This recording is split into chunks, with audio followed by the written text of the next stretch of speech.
what really happened with Erica Kirk. Because once you understand how these elite circles actually operate, the entire mystery around her becomes incredibly obvious. So take a seat, grab a bag of popcorn, because I might get deleted for posting this. So in order to fully understand what happened with this crazy bitch, you need to understand the fundamentals of politics themselves.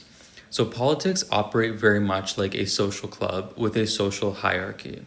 So at the very top, there are the billionaires who write nine-figure checks to the puppet class, also known as politicians, who in return give the billionaire class undying loyalty on the issues that matter to them most.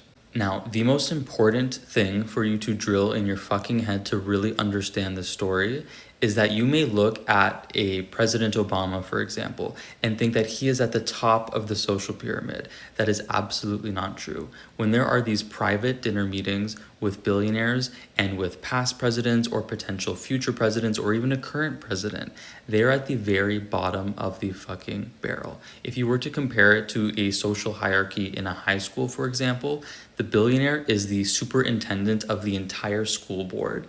And a President Obama, for example, is like the president of student council. He actually has no power over the school whatsoever. It's completely performative.